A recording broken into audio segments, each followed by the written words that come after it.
Muy buenas, un saludo a todas y todos, bienvenidas, bienvenidos al primer foro del Colegio del Trabajo Social de Las Palmas. Vamos a hablar en este primer foro, en este primer encuentro que vamos a difundir tanto a través de las redes sociales del Colegio del Trabajo Social de Las Palmas como otras redes sociales que quieran hacerlo, y también un saludo a los oyentes, a quienes nos escuchan a través de Radio Tagodor, la radio municipal del Ayuntamiento de Santa Lucía de Tirajana. Para presentar lo que va a ser este foro y a las primeras personas invitadas en esta primera edición, vamos a saludar ya a Laura Monroy, que es la presidenta del Colegio del Trabajo Social de Las Palmas. Laura, ¿qué tal? ¿Cómo estamos? Hola, buenas tardes a todos y a todas. ¿Cuál es el objetivo de este foro? El foro nace como idea desde la Junta y gracias muy especialmente a ti, Juan, no solo por como colaborador, como periodista, sino sobre todo con esa calidad humana que demuestra y esa sensibilización. Y como idea de la Junta con dos objetivos principales. El primero, el de seguir visibilizando la profesión, y el segundo, el de colocarnos, como siempre, en el lado de la ciudadanía, analizar distintas temáticas, como la que nos ocupa hoy, y sobre todo con el objetivo de elaborar propuestas de mejora, de ver, digamos, en qué situación estamos y desde el trabajo social qué se puede aportar para mejorar. Y por eso siempre contamos con la invitación de personas implicadas, ¿no?, en cada área. Pues vamos a arrancar, si te parece, Laura. Y bueno, hay que decir que en el título del planteamiento no somos original, porque vamos a tratar el tema de tertulias, el tema de los medios de comunicación, el tema de informativos, el tema en los parlamentos, ayuntamientos y cabildos. La COVID-19 o el COVID-19, la pandemia, y cómo enfocarlo. Seguramente sí vamos a ser originales en el enfoque, porque es un enfoque social. Se habla mucho de la economía, del turismo y el COVID, de lo sanitario, pero el enfoque social, las consecuencias sociales quizás se habla menos, y ese va a ser el enfoque que vamos a tener, Laura, y si te parece, pues nos dices con qué personas vamos a contar. Sí, pues hoy contamos dentro de, sobre todo de invitado especial, tenemos a Amos García, que es el jefe de epidemiología del Servicio Canario de Salud, y al que le damos las gracias no solo por estrenarse con nosotros, sino también por entender los fallos del directo, y que hoy hemos tenido unos cuantos, y sobre todo gracias por estar aquí para un poco contar nuestras propuestas y un poco ver también tu visión, ¿no?, de la pandemia. También contamos con Lole Favelo, que es la secretaria de la Junta y que además trabaja en el Hospital General de Fuerteventura, y con Ausi Naranjo, que es la vicepresidenta y trabaja en atención primaria en Agüime. Pues ahí están hechas las presentaciones. Un saludo tanto a Lole, a Ausi y a Amos. Un saludo. Hola. Hola. Hola. ¿Qué hay? Hola. Buenas tardes. Buenos Y días. pues Laura, gracias por esta presentación, y bueno, ya estaremos en otra próxima ocasión contigo también en los debates, que tendrás mucho que decir también en nombre del colegio. Muchas gracias. Gracias a ustedes, un saludo. Y Gracias. vamos, ya si les parece, quería empezar por Amos, volviendo a agradecerle pues su presencia aquí. Hemos coincidido en multitud de ocasiones en varios programas en Televisión Canaria, y Amos, vamos a hacer otro enfoque. Cuando lo invitábamos, hay que decir que nos decía que sí desde el minuto uno, que estaba encantado de colaborar, y le volvemos a agradecer esa disposición que siempre tiene, no solo ahora con el Colegio del Trabajo Social, sino también con los periodistas. Cualquier periodista desde cualquier medio que le llamen, me consta que está siempre dispuesto a dar la información con lo necesario que es esta información en los tiempos que corren, a veces de eso que se llama modernamente fake news, que son las trolas de toda la vida que se cuelan en redes y en medios de comunicación. Combatir mentiras es sin duda también una tarea importante. Amos, ¿cómo estamos a día de hoy en la pandemia? No sé si decir la COVID-19 o el COVID-19, usted que es el experto. ¿Cómo está Canarias? ¿Hay razones para ser optimistas desde el punto de vista sanitario? Hay razones para pensar que estamos mejor que en relación a otras comunidades autónomas del país e incluso a lo que es el contexto europeo. Pero a mí siempre me gusta añadir cuidado, cuidado, cuidado. No debemos olvidar algo que es fundamental y algo sobre lo que está pivotando toda nuestra vida, y es que estamos en una pandemia. Es decir, en una situación extraordinaria, una situación excepcional, Una situación que nos hace que permanentemente tengamos que estar en guardia, permanentemente tengamos que estar en tensión. Es cierto que nos estamos convirtiendo, ya lo he dicho esta mañana en varios sitios, casi parafraseando los Comidasteris, en esa aldea gala y irreductible rodeada en vez de por romanos, por microorganismos o por personas que pueden entrar en nuestro entorno e infectarnos. Pero cuidado, cuidado, no disponemos de poción mágica que nos haga invencibles, no disponemos de esta poción. Por lo tanto, nuestra única poción es seguir en la dinámica que estamos ahora, entendiendo además que la situación es muy compleja, muy difícil y que se está complicando más y se va a complicar más todavía conforme nos metamos más en el otoño-invierno. Por lo tanto, estamos bien, pero lo que hoy es blanco, mañana puede ser negro, Juan. Y otra pregunta, durante el estado de alarma salía la gente a la calle a eso de las 7 de la tarde a aplaudir a los sanitarios. Quería preguntarle en primer lugar, o sea, ¿cómo ven esas otras personas, sin dudar desde luego de la importancia de estar en el primer frente de los sanitarios, pero también han estado en primera línea pues las personas del servicio de limpieza en centros de salud, en hospitales, los trabajadores y trabajadores en general de centros de mayores y trabajadoras y trabajadores sociales? ¿Cómo ve es el papel que han jugado también otros sectores profesionales como el trabajo social que nos ocupa aquí en esta pandemia y el que siguen jugando?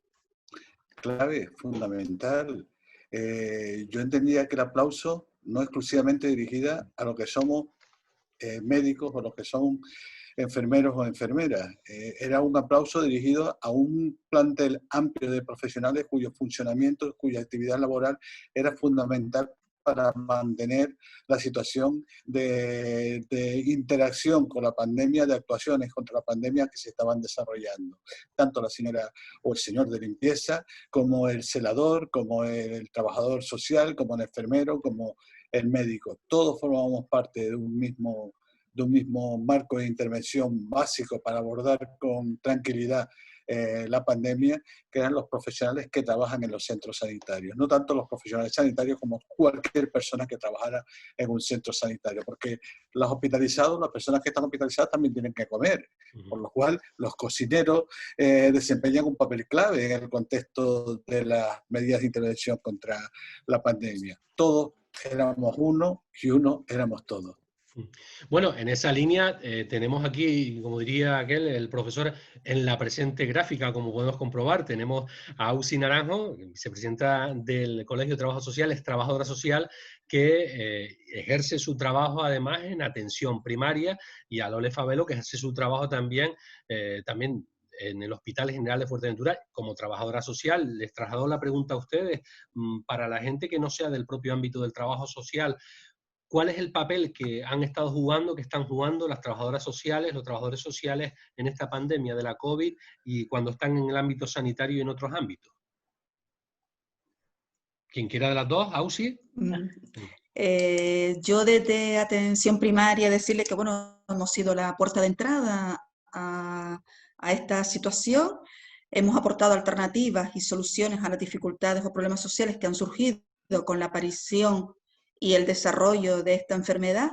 Y sí que es verdad que hemos aportado, aunque nunca se comente, el tema de la parte social a lo que es la perspectiva de salud de forma integral. Se ha visto a la persona que hemos tenido que trabajar con ella desde que una persona se dice que es positivo, una persona que tiene dificultades económicas, pues hemos tenido que nosotros trabajar con esa persona. Hemos tenido que hacer contención porque efectivamente la gente también estaba muy descolocada, nosotros estábamos descolocados con la situación que se nos venía presentando y hemos tenido que, bueno, pues un poco hacer una actuación de detección del riesgo social de la persona que nos llega para poder aportarles y facilitarles pues ciertas ayudas y enganches. Sí, Lole. Bueno, Ausi decía, y con toda la razón del mundo, que nosotros damos una perspectiva social al punto de vista de la salud, siempre vamos de la mano. Yo creo que quizás lo bueno de toda esta situación tan mala es que en algún punto se ha visto la necesidad de que estos dos aspectos vayan de la mano, que es lo que nosotros hacemos en el ámbito sanitario, los trabajadores sociales, dar la mano a lo social y a lo sanitario. Nosotros, desde la perspectiva de hospitalaria, hemos tenido que recomponer situaciones desde las que nos hemos visto sin garantías de un aislamiento adecuado tras un alta hospitalaria, o sin garantías de un domicilio, o de garantizar unas necesidades básicas que estuvieran cubiertas para personas dependientes, que sus cuidadores estaban hospitalizados, o mismos positivos que estaban en aislamiento, carecientes de alimentos o de cubrir esas necesidades básicas. Yo creo que nos hemos dado cuenta con la pandemia que es indispensable ver ese aspecto social a cualquier punto de salud, más en si cabe, donde si no tenemos garantizada esa parte, probablemente el aislamiento no lo podamos garantizar. Es más factible que la persona pudiera salir a la calle y sigamos con la continuidad del contagio, ¿no? El gobierno español está hablando ahora de cambiar alguna normativa, de rebajar el coste, el precio de las mascarillas. Parece una bobería, pero realmente pues no lo es, teniendo en cuenta que hay colectivos y hay gente que está con una mascarilla de un uso de 4 horas, lo tiene durante varios días. Hay una gente que está en situación de precariedad laboral, que si les mandan a aislarse, si llaman rastreadores, si se tienen que aislar, si dan la prueba de PCR, pues pueden perder el puesto de trabajo o están en economía sumergida y su único ingreso es la economía sumergida. Yo les pregunto tanto a Lole y a Ausi, también a Amos, los expertos, las expertas del gobierno de Canarias, ¿están teniendo en cuenta estos factores sociales? Porque por mucho que un rastreador o quien sea le informe que puede ser sancionado si no incumple el aislamiento, hay gente que si no va a trabajar, si está en economía sumergida, no tiene ingresos y a lo mejor Sí, pone en riesgo a otra gente. Eso es evidente y eso no hemos parado de decirlo, que algún tipo de alternativa formal se le tiene que dar a una situación que es tremendamente complicada para determinados sectores. No es lo mismo una persona que realiza su trabajo en la calle, que se busca la vida y que no te va a tener más remedio que salir, a pesar de que se le recomienda que no salga porque está en cuarentena, para buscarse eso, la vida. Esas personas tienen que tener una alternativa clara, una perspectiva social. Y por otro lado, lo que comentaba, por ejemplo, cuando se hace una recomendación pública como algo necesario para eliminar o actuar sobre un problema de salud, y en un país como nuestro, esa recomendación tiene que tener algún perfil de financiación, al menos para la población más vulnerable. No tiene sentido que digamos que la mascarilla es un elemento clave para poder intervenir sobre la pandemia y que haya ciudadanos o ciudadanas que por su situación personal complicada no van a tener la posibilidad de tener acceso a ese producto. Eso se lo tenemos que facilitar de alguna manera. Eso es hacer salud pública, eso es hacer medidas que posibiliten la equidad entre todos los sectores. Claro que importa todo ese perfil de situaciones y que son absolutamente fundamentales, entre otras cosas, para empezar a yugular la expansión del problema. Lole, Ausi, ¿qué hacen ustedes cuando en el Hospital General de Fuerteventura, en un centro de salud donde ejercen el trabajo, ven que tienen que hacer recomendaciones a la gente de aislamiento o determinadas medidas y saben y son conscientes que no tienen unas condiciones sociales para aplicarlas? Hombre, nosotros desde primaria, por ejemplo, nos hemos encontrado con el problema de que hemos visto que no ha habido coordinación, lo que es primaria, salud pública, ni con los trabajadores sociales. Se ha visto una situación solo sanitaria y se ha dejado la parte social, como comentaba antes Amos. Nosotros nos hemos visto con gente en desempleo, sin ingresos económicos, ya no solo sin ingresos económicos, sin techo. Gente que en la vivienda, imposible que puedan hacer un aislamiento porque la vivienda mide 32 metros cuadrados y viven con 3 o 4 personas. Entonces, sí que es verdad que todo esto ha ido dejando a gente sin trabajo. Las cuidadoras que se encargaban de la gente mayor, los mayores que iban a los centros de día que se cierran y la gente se va para sus casas. ¿Y qué hacemos con esas personas que estaban en los centros de día y vuelven al domicilio? Yo creo que se han olvidado de, por mucho que nosotros digamos de que tiene que ser la parte integral, la social y la sanitaria con la psicológica, se han olvidado de la parte social en esta pandemia. Por lo menos lo que yo veo desde lo que es atención primaria. Porque una persona sin hogar, sin techo, ¿dónde la manda? Que sí que es positivo. No la puedes mandar a un hospital porque no reúne condiciones para, pues solo es positivo, no tiene ninguna enfermedad. Entonces, lo que hemos visto nosotros y hemos vivido es esa angustia de descoordinación para dar respuesta a toda la población que nos está viniendo. Y sigue viniendo, que no... ¿Lole? Hombre, yo creo que como en casi todas estas cosas, la realidad ha superado a las previsiones, la realidad en situaciones que te tropiezas en el día a día de situaciones complejas que hay gente que está viviendo. Como decía Ausi, hemos tenido positivos que han estado viviendo en un coche o que llevaban meses viviendo en un coche. Es decir, ¿cómo podemos garantizar un aislamiento adecuado si esa persona no tiene un espacio físico donde estar? A mí decías antes lo de las mascarillas, es verdad, hacemos virguerías y a veces te ves inventando recursos donde no los tienes. Cuando una persona cobra 430 euros, tiene que pagar 400 de alquiler y tiene que comer con esos 30 euros, escapar un mes, es que es impensable. ¿Sí? Entonces, los servicios sociales entendemos que están colapsados y sabemos que ellos también están a destajo. ¿De dónde proveemos nosotros esas mascarillas, esos geles hidroalcohólicos? Más cuando los pacientes a lo mejor son personas inmunodeprimidas o están en situación de alguna enfermedad pues complicada, como puede ser un proceso oncológico. Nosotros, pues a veces se les facilitan desde el servicio si lo consideramos, a veces intentamos organizar con los ayuntamientos. Bueno, también es verdad que en Fuerteventura, afortunadamente, no somos muchos municipios y estamos bien avenidos, entonces, pues a lo mejor, bueno, buscamos alimentos por donde sea para que el ayuntamiento le pueda facilitar lo otro, pero tenemos a la gente tocando todas las puertas y ahí coincido yo con Ausi en que la red de recursos debería estar bien estructurada, ¿sabes? Y ahí hemos fallado todos como técnicos, los sociales y los sanitarios, en que nos hemos obcecado en ponernos a trabajar y al final no hemos mirado para los lados, y cuando debemos ir de la mano, evidentemente. Amos, Sí, ¿cómo si ves me lo que se permite, está diciendo? Juan, Sí, sí. si me permites, vamos a ver, yo creo que en cualquier caso no nos podemos desmarcar de una situación que es clara. La primera explosión pandémica del SARS-CoV-2 era imprevisible como la evolución de la misma. Luego estamos ante una situación extraordinaria. La pandemia no viene con un manual de instrucciones debajo del brazo. Hemos tenido que ir improvisando y ajustando toda la estructura sociosanitaria a la realidad de la expansión del problema. La vertiente sanitaria ha tenido un impacto terrible. Terrible. Nos encontramos la pandemia en un momento que la estructura sanitaria estaba fuertemente debilitada por las políticas de recortes que se habían estado consolidando desde el 2008 con la aparición de la anterior crisis económica. Eso hacía que nuestro sistema sanitario, que es tremendamente valioso, se encontrara debilitado, con una estructura de salud pública prácticamente inexistente.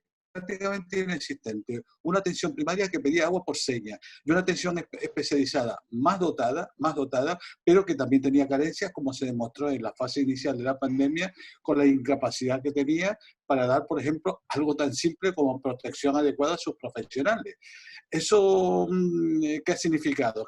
Que el sistema sanitario estaba absolutamente desbordado y que su actuación fundamental la ha dirigido básicamente a consolidar la atención a los enfermos.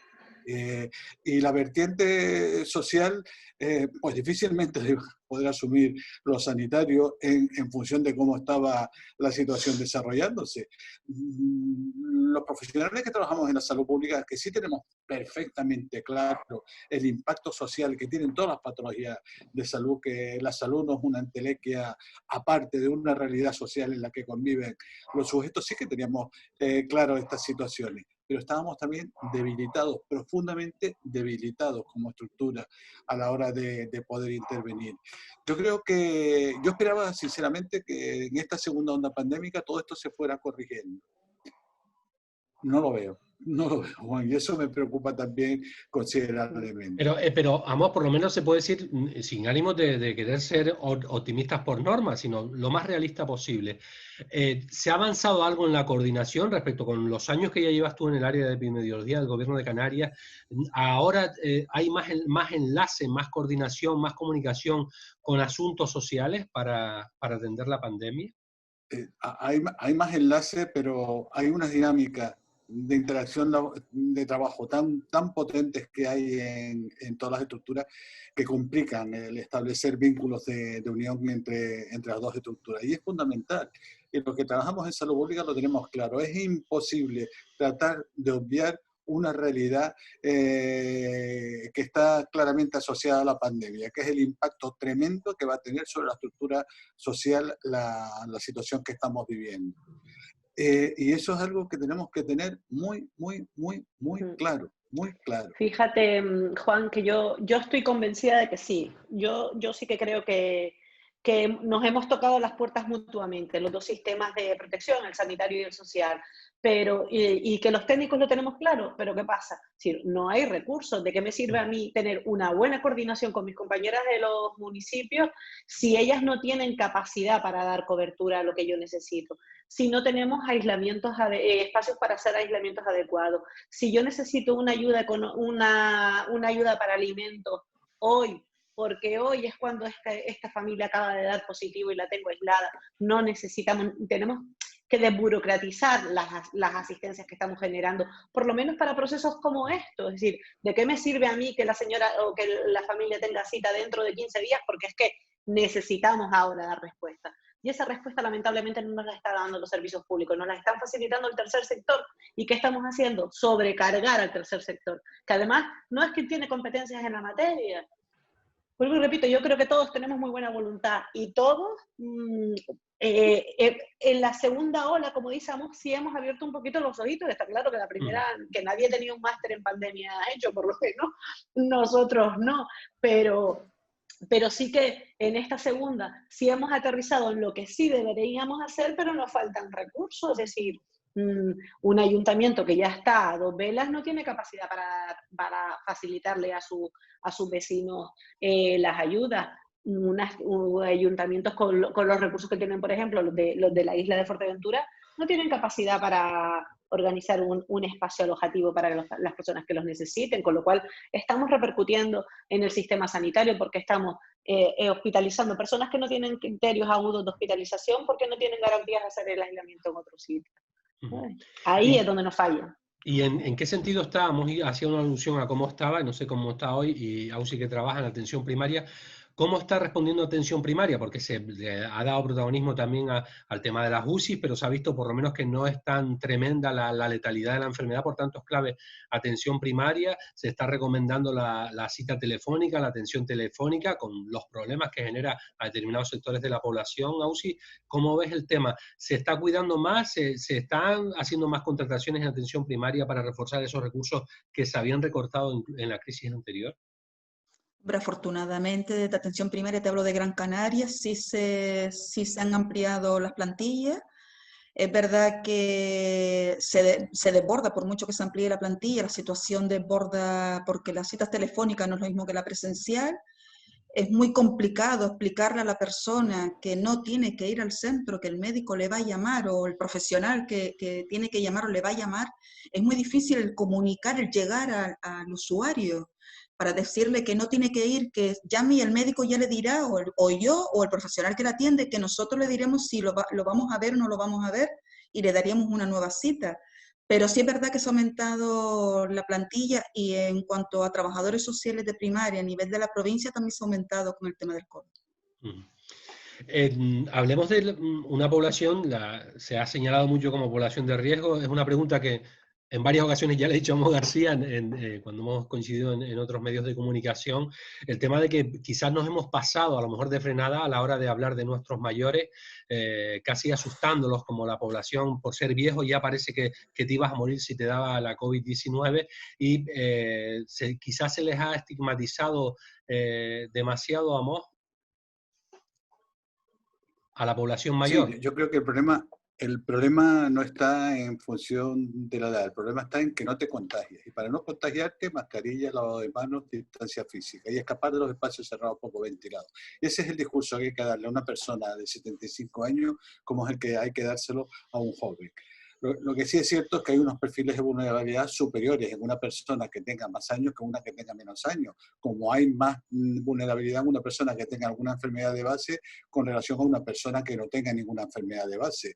Y desde esa perspectiva, eso hay que tenerlo claro para incentivar los mensajes o las formas en trasladarlo, pero no criminalizar a un sector concreto de la ciudadanía, ni a favor ni en contra. Yo también estoy en contra de que se criminalice a la juventud como la responsable del incremento en los contagios. No, hombre, no es la juventud. Yo conozco a muchos jóvenes que han desempeñado un papel clave en las intervenciones contra la pandemia, como son, por ejemplo, los voluntarios de la Cruz Roja.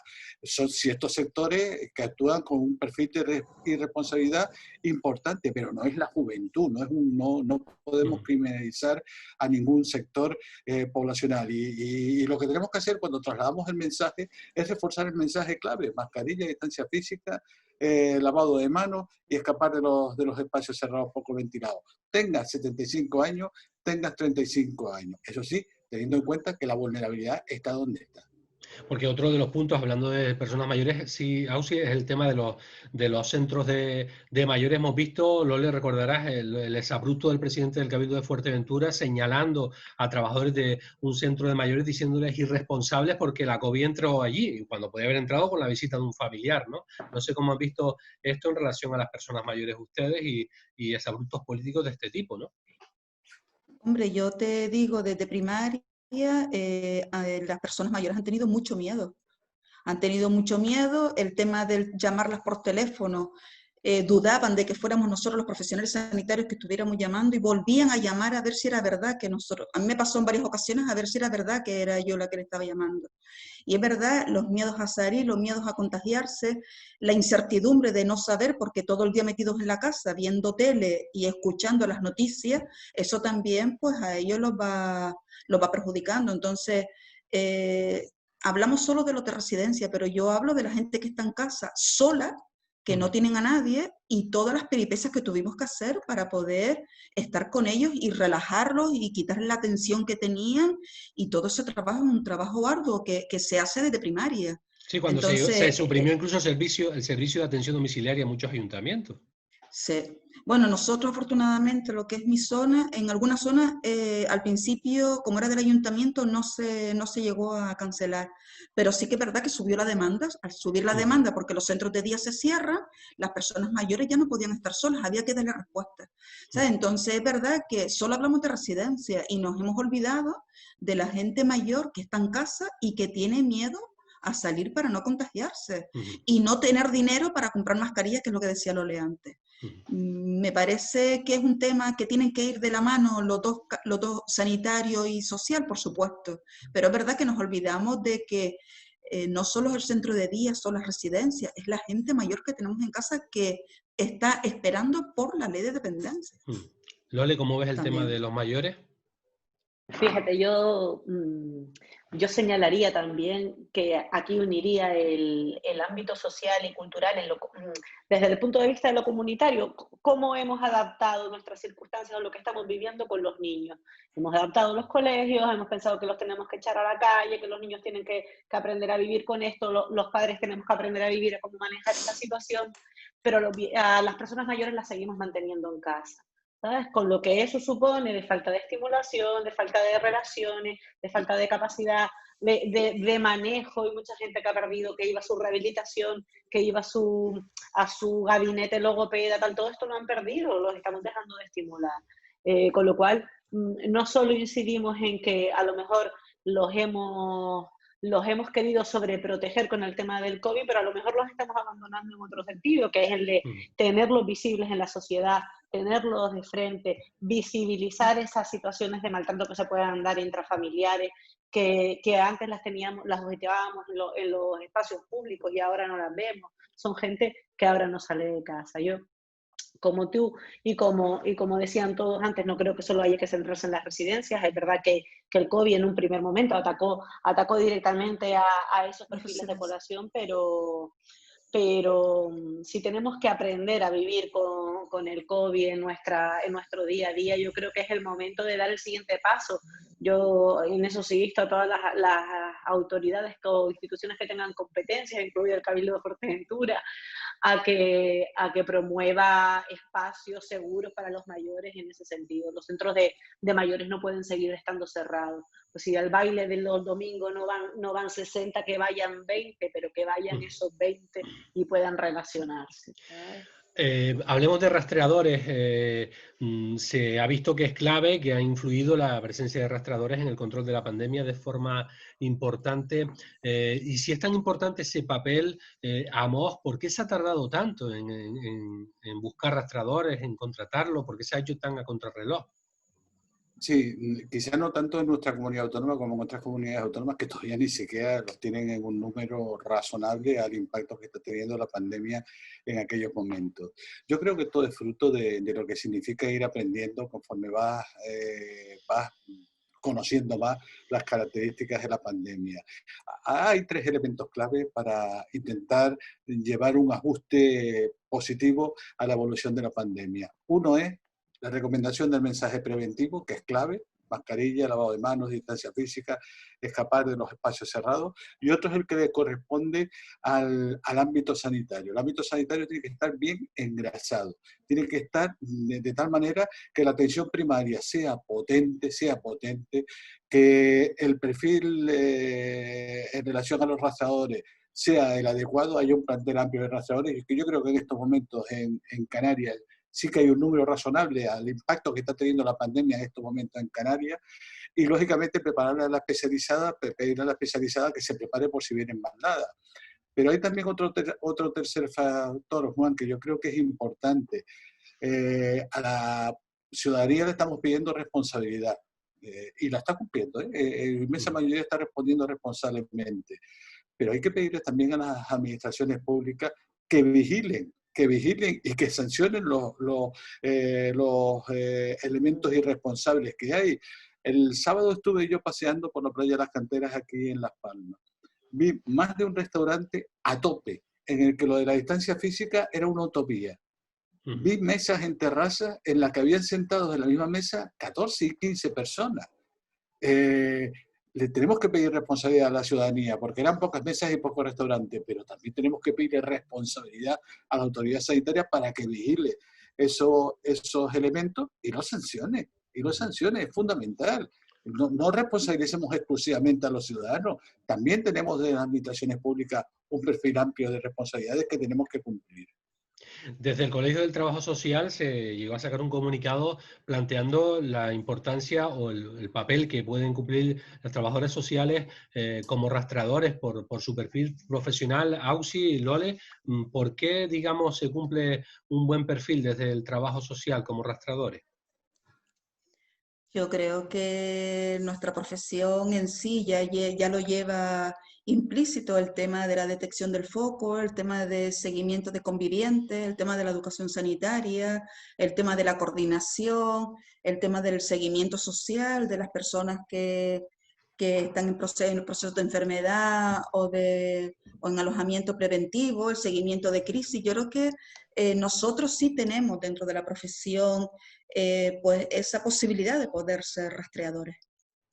Sí. Lole, ¿cómo ves el tema, el papel de trabajadores Sí, sociales? coincido con Ausi, yo creo que estamos sobradamente entrenados para rastrear en nuestro día a día. Nosotros cuando tenemos a un paciente delante, un usuario delante, ya estamos haciendo redes, tejiendo redes con ellos, detectando situaciones que puedan ser favorecedoras o inconvenientes para el avance de la mejora de su situación y valorar el soporte que tengan alrededor, con lo cual yo creo que esa perspectiva es importante a la hora de hacer un rastreo y bueno, nosotros aquí en el área de salud de Fuerteventura tuvimos la suerte de que se nos considerara como un perfil importante para rastrear, se contrataron trabajadores sociales en los equipos de rastreo, tanto los equipos locales como en el que hay en el hospital general y bueno, me parece a mí que la respuesta ha sido efectiva. Ellos no solo saben ejercer sobradamente bien el rastreo, sino que ponen en marcha ya los mecanismos de alerta cuando cuando detectan situaciones que además tienen un componente social implícito. Bueno, Amos, tantas veces invitado a medios de comunicación para hablar de la COVID, se habla mucho todo el rato del turismo, que vengan los turistas, las PCR, pero ¿hasta qué punto se está teniendo en cuenta la necesidad de lo que estamos viendo hoy, poniendo aquí sobre la mesa, del impacto tan grande social que puede tener la COVID y de la necesidad de tener en cuenta y presente la situación de determinadas poblaciones vulnerables, la precariedad laboral en Canarias, los sueldos que son más bajos de todo el Estado, para que haya un refuerzo también de la parte más social, de trabajadores y trabajadoras sociales en centros sanitarios y en los propios servicios sociales? Mira, hay varias perspectivas a estos que me comentas, Juan. Yo creo que es evidente y que tenemos que tenerlo claro, que mientras que la pandemia no se vaya consiguiendo modular, vamos a seguir con picos de casos, bajadas de casos que van a implicar la toma de medidas que pueden ser complicadas y complejas. Es decir, que hasta que no esté solucionada la pandemia, difícilmente se va a poder solucionar lo que puede ser el impacto colateral tan negativo que tiene la situación económica que en estos momentos se está dando en Canarias. Y lo que tú me comentas me parece fundamental, fundamental. No solo se trata de reactivar la economía en Canarias, que es clave, evidentemente. Sin salud no hay economía, pero también sin economía no hay salud, porque hay más pobreza. Y eso es el principal problema de salud que tenemos en nuestra tierra. Lo que tenemos que hacer es arbitrar elementos que permitan la coexistencia de ambas dinámicas, salud y economía, priorizando siempre la salud, porque repito, hasta que no esté solucionada la pandemia, o al menos modulada, difícilmente va a haber un reflote de la economía, porque siempre vamos a estar cayendo en un perfil de casos que nos van a obligar a tomar medidas drásticas. Independientemente de esto, hay otro elemento que me parece fundamental, y es que es el perfil de vulnerabilidad social que hay en la ciudadanía en Canarias. Tenemos unos niveles de pobreza. Yo hasta hace poco era el presidente de UNICEF aquí en Canarias y me acuerdo que hicimos el informe de la pobreza infantil en Canarias poco antes de que yo dejara la presidencia y los resultados eran absolutamente apabullantes, apabullantes. Como no tengamos en cuenta que en Canarias, por ejemplo, la pobreza infantil en aquel momento era la más elevada del resto del Estado, con mucha diferencia, que mientras que en el resto de las comunidades autónomas se había ido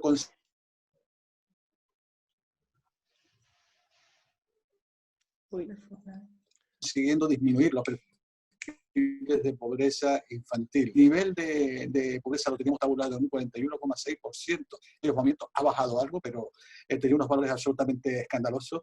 Pues mientras no se solucione eso, difícilmente vamos a tener capacidad de dar respuesta a numerosos de los invites que tiene nuestra sociedad en estos momentos. Yo creo que eso es clave, la necesidad de darle un equilibrio, una aportación clave al perfil de vulnerabilidad que tiene nuestra tierra es evidente, es evidente. No creo que deba formar parte en absoluto del debate. Es lo prioritario.